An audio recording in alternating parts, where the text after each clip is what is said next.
I do a video. It's been a little bit of time. I just recently released episode 10 for Back to Life podcast. If you have not checked out this podcast, I really would highly encourage you to do so. I have been on this journey with being diagnosed with two different cancers, and I've also interviewed some people on there that have had some really tough health challenges, and I would just really love for you to watch it. It's been an interesting journey, to say the least. When I started this, I had no idea what was going to happen or where we were going to go with it and all this stuff. And it's God is morphing it into something truly incredible. He's been working on my life. He's been pretty much pursuing me since November of 2022. Not that he wasn't before, but this time it was like, I'm calling you by name. I am chasing you down. I am going to catch you. I am going to catch you, and he has. And so it's really been just there's just so many things to share with you. So I wanted to get on here and share a health update, and then I have a story I would like to end with that has really touched my heart, and it just shows the power of love and the power of God, and when you allow God to use you. And so and he used this other person as well, for sure, for me, because it was truly a healing moment. So anyway, to the health update. So I know that some of you may already know, and a lot of times I notice that there's this telephone game that happens, or that has happened. I told only a few people what was going on, and the things that got back to me were pretty funny, because it wasn't really that close to what is going on. So anyway, so I want to publicly share a health update. And the other part of me that kind of refrained from sharing was that I noticed that the first time that I shared that I had metastatic breast cancer, or didn't have, but I was diagnosed with it, was that there's this like feel sorry for you look that I noticed, and I didn't want that to happen. And I also was really bombarded with all kinds of people wanting to help and all these things, and you know, this time around I just wanted to keep it very low key. And I also think that it makes it more real when everybody's doting on you and, oh, you poor thing, and and we want to help, and it's all great, and at the same time it just feels heavy. It's kind of hard to explain if you haven't been in the experience of that. It feels very heavy and very like, all these people think I'm going to die, like, and I just didn't want to go through that experience again. And so I chose to keep it very limited. So if you're a friend and you didn't hear anything from me, please don't be offended. It's just that I wanted to keep it low key, and I know that if you're a friend, you would understand that. So anyway, the health update. So right from the horse's mouth is that when I went to Sedona in January, everything has been going great. By the way, no cancer from the neck down. The last 4 or 5 scans I've had no activity, nothing going on. Colon cancer is gone. Like I just did a colonoscopy. How do I forget the name? I don't know how I would forget the name. It was awful. I don't like the drink. The colonoscopy is fine. You can do whatever you want as long as you knock me out. That part's fine. They found a 8 millimeter polyp that was precancerous. They got it out of there. I have no other evidence of colon cancer. Victory. Now the setback is that in January I went to Sedona with my friend, and I started to get headaches. Probably the 4th day we were there. We only had one more day left, and they were awful, and they weren't getting better. And it was, I would compare it to like having a head freeze that won't stop. So I I thought, well, maybe I have this congestion in my ear. Maybe it's something there. So I took some Mucinex. Didn't work. So I was taking different things. Didn't work. The plane didn't help me because popped my ears. So anyway, when I got back, I went right to the doctor, and and he said, we need to do an emergency CT scan. So we had a emergency CT scan. I think it took a week to get the scan, but they put me on a steroid right away, and it was a high dose, and it made me feel crazy. I was angry, I was irritated, I was super emotional, I wasn't sleeping, I was eating everything in sight. So not that I couldn't, use to put some weight on, but like I was eating everything in sight. So really increased appetite, and just feeling like really angry about things, and starting to think about my past and getting mad about certain things, and certain things would set me off. It was not a fun time, I'll admit it. So I was on that high dose until I got the CT scan, and they kept me on it, and they wanted to do radiation. So I met with the radiologist, and before that, I will let you know that I did talk to my oncologist, and he was super optimistic and super positive. And so I didn't go into the radiologist thinking anything negative. I was fine. And then so she sits down with me, and she says, well, it's really bad.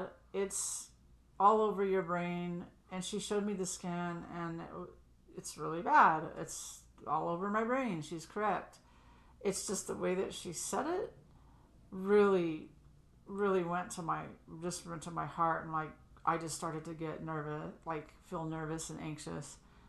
And then she said, well, we're going to recommend 10 rounds of radiation, which is 1 minute every day. And I'm like, well, I could handle that.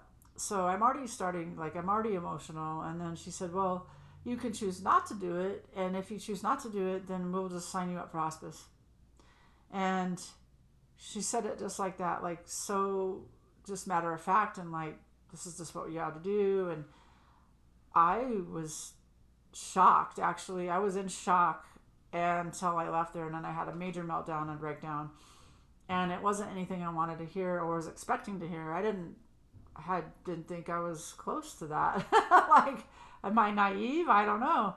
So I choose to believe that I'm not. Like, I don't feel like I am. So I will just say that, and you can take that as you want to.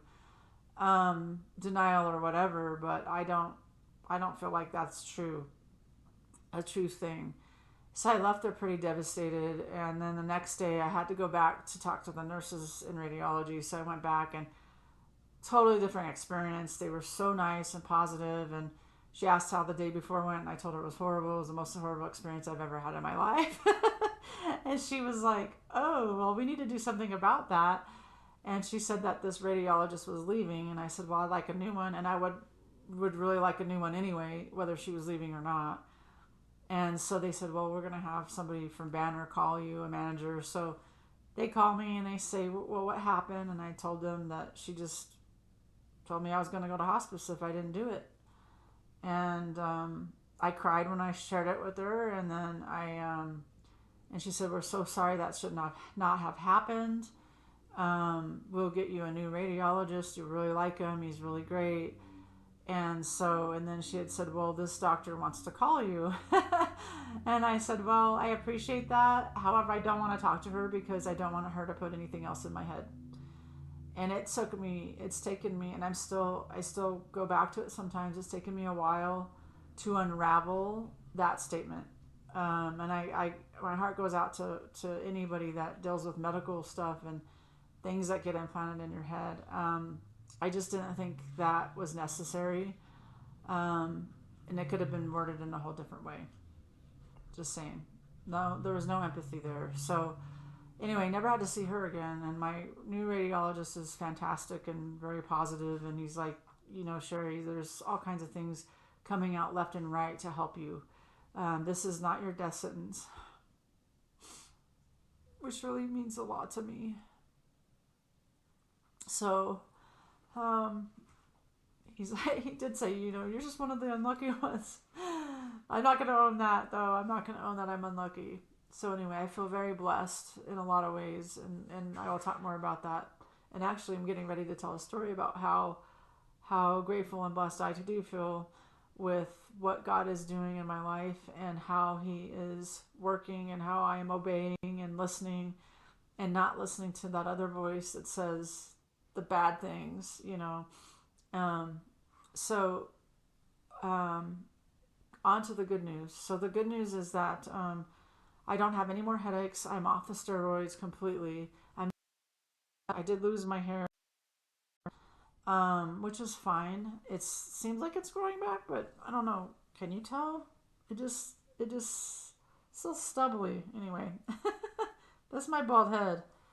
I don't. Yeah, I don't. I want it to have a little bit more hair before I feel free enough to just walk around bald. But anyway, I digress. So, um, talking about God using me and allowing and just obeying His promptings has been really eye opening for me. I'm like, hear it and then I act. And in the past, yeah, I was so shut off from it, from Him and His voice. I was just listening to too many other voices that were not mine or His, or they were mine and they were not great direction.